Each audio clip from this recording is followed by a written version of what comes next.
မင်္ဂလာပါချစ်တို့ရေဒီနေ့မှာတော့ BC 1500လောက်မှာပေါ်ခဲ့တဲ့ chakra ဆိုတဲ့ကျင့်စဉ်လေးအကြောင်းကိုဘုသူတဖြစ်ဖွယ်မျှဝေပေးသွားမှာပဲဖြစ်ပါတယ်ဒီ chakra ဆိုတဲ့ကျင့်စဉ်လေးကတော့19ရာစုနှစ်နောက်မှာ Theosophical Society ဥပမာ Leader Peter တို့ Blavatsky တို့ကဥရောပနဲ့အမေရိကန်တို့ chakra အယူအဆကိုပြန်ပို့လိုက်ပါတယ်။အရင်တော့ကအမေရိကန်တို့ဥရောပတို့ကဒီ chakra ဆိုတဲ့ကျင့်စဉ်ကိုမကျင့်သုံးခဲ့ကြပါဘူး။ဒီခေတ်မှာတော့ chakra သဘောတရားတွေဟာ meditation, healing, psychology, energy therapy နဲ့ပေရက်တွေမှာတင်းတင်းကြပ်ကြပ်ပြန်ပြီးအသုံးပြုလာကြတာဖြစ်ပါတယ်။ဒီမှာကြည့်နေတဲ့မိတ်ဆွေအနေနဲ့ chakra ဆိုတာပါလေ chakra ရဲ့ရွေးချက်ကပါလေပြီးတော့လုပ်ရင်ဘာတွေအကျိုးကျေးဇူးရှိလဲဘယ်လိုလုပ်ရမလဲဆိုတာကိုဒီနေ့ဒီဗီဒီယိုလေးမှာကျွန်မကအသေးစိတ်မျှဝေသွားပေးမှာဖြစ်ပါတယ်ဗီဒီယိုလေးမစတင်ခင်ကျွန်မရဲ့ channel လေးကိုလည်း like and subscribe လေးနဲ့ကူညီပေးသွားဖို့မေတ္တာရပ်ခံချင်ပါတယ်ဒါဆိုဗီဒီယိုလေးကိုစလိုက်ကြရအောင်chakra ဆိုတာပါလေ chakra ရဲ့ရည်ရွယ်ချက်ကတော့ကိုယ်ရဲ့စိတ်ဓာတ်ကိုညှိခြင်းဖြစ်ပါတယ်ကိုရောစိတ်ရောကိုညှိပေးတာဖြစ်ပါတယ်အသိစိတ်အလင်းရလာမယ်သိမြင်ခြင်းတို့တက်လန်းတွေကိုဖန်တီးပေးတယ်ဆိုတဲ့ရည်ရွယ်ချက်နဲ့အသုံးပြုတာပဲဖြစ်ပါတယ်ဒါဆိုရင် chakra မှာဘယ်နှခုရှိလဲဆိုလို့ရှိရင်တော့ chakra 9ခုရှိပါတယ်နံပါတ်1ကroot chakra လို့ခေါ်ပါတယ် root chakra ရဲ့အဓိပ္ပာယ်ကတော့အခြေပေါ့နော်အမြစ်ကိုပြောတာဖြစ်ပါတယ်အဲဆိုတော့ဒါကိုလှုပ်ခြင်းအပြင်လုံခြုံမှုတွေနောက်အမြစ်တွေရှိလာတဲ့ယုံကြည်မှုတွေမှပြောမယ်ဆိုရင်တော့ဒီငါရှိနေတယ်ငါတည်တတ်နေတယ်ဆိုတဲ့အသိတွေကိုကျမတို့ကပေါ်ပေါက်လာအောင် root chakra ကပွင့်မှရပါတယ်နံပါတ်2ကတော့ sacral chakra လို့ခေါ်ပါတယ်အဲ့ဒါကတော့ခါအောက်ပိုင်းမှာရှိပါတယ်ဘိုက်အောက်ဘက်ပါပေါ့နော်အဓိပ္ပာယ်ကတော့ခံစားမှုနဲ့ဖန်တီးမှုကိုပြုလုပ်တာဖြစ်ပါတယ်ကိုယ်စိတ်နုညံ့ခြင်းပျော်ရွှင်ခြင်းခံစားနိုင်ခြင်းဒါဆိုရင်စိတ်နှလုံးသားမပျော်တော့ဘူးမပျော်ရွှင်ခြင်းတွေခံစားနေရပြီဆိုရင်သိကြတာကတော့ sacral chakra လို့ခေါ်တဲ့အဆင့်နှစ် chakra ကပိတ်နေလို့မညီလို့ပဲဖြစ်ပါတယ်ဒါဆိုရင်ဒီ chakra တွေကိုအပေါ်ယံပျော်ရွှင်မှုမဟုတ်ဘဲစိတ်နှလုံးအတွင်းပျော်ရွှင်မှုကိုတည်ဆောက်ခြင်းဖြစ်ပါတယ်အဲ့ဒါတွေကိုခံစားနိုင်တယ်သဘောတူနိုင်တယ်ဆိုတဲ့အသိကဝင်လာတာဖြစ်ပါတယ်နံပါတ်3အနေနဲ့ကတော့ solar plexus chakra လို့ခေါ်ပါတယ်ဒီနေရာကတော့ဘိုက်အလယ်တဲ့မှာရှိပါတယ်စိတ်အားနဲ့ကိုယ်အားဆိုပြီးတော့နှစ်ခု balance ညီရှိနေတဲ့နေရာဖြစ်ပါတယ်အကယ်၍ကိုယ်ဘဝပေါ့နော်ဘဝရဲ့ပန်ရှင်ရှိခြင်းတတိရှိခြင်း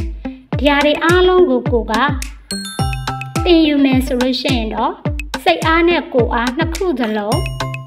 balance ညီနေမှာပွင့်နေမှာရမှာဖြစ်ပါတယ်အဲဆိုတော့တရားကျင့်သူအမြင်မှာတော့ပေါ့နော်အင်အားကြီးမားပေမဲ့ဒီတမတ်ကြတဲ့တရားသဘောနဲ့သိမြင်မှုကတည်ရှိမှုကပို့ပြီးတော့တည်တက်လာတယ်ဆိုတဲ့အဓိပ္ပာယ်တက်ရောက်ပါတယ်ငါလုံနိုင်တယ်ငါသိမြင်လာပြီဆိုတဲ့အတိကဝင်လာတာဖြစ်ပါတယ်နံပါတ်4ကတော့ heart chakra ပေါ့နော်နှလုံးသားရေးရာဖြစ်ပါတယ်ချစ်ချင်းမေတ္တာနဲ့တည်ငြိမ်မှုအတွက်ဖြစ်ပါတယ်ကိုယ့်ရဲ့ချစ်ချင်းမေတ္တာနဲ့တည်ငြိမ်မှုကမရှိဘူးဆိုလို့ရှိရင်တော့ heart chakra ဆိုတာက weak ဖြစ်နေတာအားနည်းနေတာမညီမျှတာလည်းဖြစ်နိုင်ပါတယ်ဒါကြောင့်မလို့ပိတ်နေတာလည်းဖြစ်နိုင်ပါတယ်ပွင့်လာအောင်ညီမျှအောင်ဒီ heart chakra ကိုပြန်ပြီးတော့ဒီ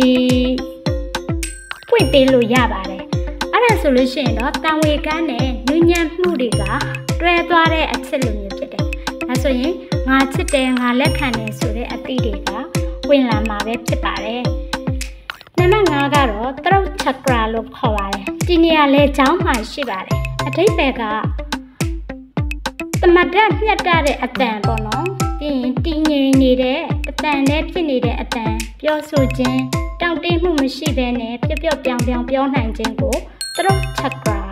ပေါ်မှာမူတည်နေပါတယ်တရားထိုင်တဲ့အနေနဲ့ဆိုလို့ရှိရင်ကိုယ်အတန်ကိုတောင်းကိုကညီညီညာညာလေးနဲ့ပြန်လဲနားထောင်နိုင်တာပါပဲဖြစ်ပါတယ်ဆိုတော့အပြောက်အဆိုငြိမ်းချမ်းလာမယ်စကားဟာတရားဖြစ်လာတယ်ငါပြောနေတယ်ငါနားလည်နေတယ်ဆိုတဲ့အသိကဝင်လာမှာပဲဖြစ်ပါတယ်ငါဘာပြောနေလဲငါနားမလည်ဘူးငါကိုငါဆိုလို့ရှိရင်တော့သရုပ်ချက်ကာကအားနေနေတာလည်းဖြစ်နိုင်တယ်တိတ်နေတာလည်းဖြစ်နိုင်တယ်မငြိမ်မျှတာလည်းဖြစ်နိုင်တာပဲဖြစ်ပါတယ်အဆင့်6 third eye လို့ခေါ်တဲ့ third eye chakra ပေါ့နော်ဒါကတော့နှာခမ်းကြားနဲ့နားအလယ်တက်မှာရှိပါတယ်အဲဆိုတော့3ခုကိုမြင်ခြင်းအဓိပ္ပာယ်မြင်ခွင့်ကိုအတွင်းမြင်ခြင်းကိုပြောတာဖြစ်ပါတယ်အဲဆိုတော့ကိုယ့်ရဲ့အတွင်းထဲကိုကိုမြင်နိုင်တဲ့ဟာက third eye လို့ခေါ်ပါတယ်ဒါဆိုရင်အတွင်းကမြင်ခြင်းဆိုတာဘာကိုပြောတာလဲဆိုရင်သဘာဝတရားကိုမြင်ခြင်းစိတ်အပေါ်မှာမူတည်ပြီးတော့မရှိတော့ဘဲနဲ့သိမြင်ခြင်းထိုးရင်းသိမြင်ခြင်းနားလည်သဘောပေါက်ခြင်းပဲဖြစ်လာတာပဲဖြစ်ပါတယ်ငါသိမြင်နေပြီငါနားလည်နေပြီဆိုတဲ့အဓိပ္ပာယ်ကိုရောက်စေပါတယ်ဒါဆိုရင်တော့ဒီကိုမြင်နိုင်မှုတုံ့တက်မှုကိုပြန်လဲတုံ့တက်တဲ့နေရာမှာဆိုလို့ရှိရင်တော့ဒီ third eye ကအရေးကြီးပါတယ် third eye ကအားနည်းနေတယ်ဆိုရင်ကိုမမြင်နိုင်ပါဘူး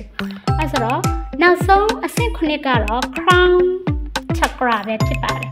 crown chakra ကတော့ဥကောင်းအပေါ်မှာတည်နေပါတယ်အဓိပ္ပာယ်ကတော့သဘာဝတရားနဲ့ပေါင်းသင်းခြင်းတက်တန်းတရားတော်လို့ခေါ်ပါတယ်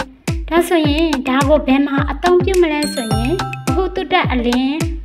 နောက်တက်တန်းတရားနဲ့ညှိခြင်းတွေကိုအသုံးပြုပါတယ်ငါဆိုတာပျောက်သွားပြီတရားနဲ့တပြေးတည်းဖြစ်လာတယ်ငါအဖြစ်တစ်ခုပါပဲငါနဲ့သဘာဝတရားကတစ်ခုပါပဲဆိုတဲ့အတိတ်ကဝင်လာတာပဲဖြစ်ပါတယ်။ကြောင့်လို့ဒီချက်ကရာ9ခုစီကိုပေါ့နော်တလှည့်ချင်းစီတိတက်ကျမတို့အဆုံးမှာ crown အထိပေါင်းသိမှုဖြစ်လာနေဆိုလို့ရှိရင် in energy say mind ဝိညာဉ် spirit တို့ကသုံးခုဟာတခြားသည်မကြံတော့ဘဲနဲ့တစည်းတည်းဖြစ်သွားခြင်းကိုပြောတာပဲဖြစ်ပါတယ်တချို့လူတွေကတော့ဒီအခြေအနေကိုတိတ်တိတ်လေးလှနေတယ်ပြောနေတယ်လို့ခံစားပါတယ်အဲ့ဒါကို unity consciousness လို့ခေါ်ပါတယ်နောက်တစ်ခုက samadhi လို့လည်းခေါ်ကြပါတယ်ဒီနေ့ချက်ပရာလေးကိုနားထောင်ပေးခဲ့တဲ့အတွက်ကျေးဇူးအများကြီးတင်ပါတယ်ဘဝနဲ့ဆန္ဒတထပ်ထဲကြပါစေ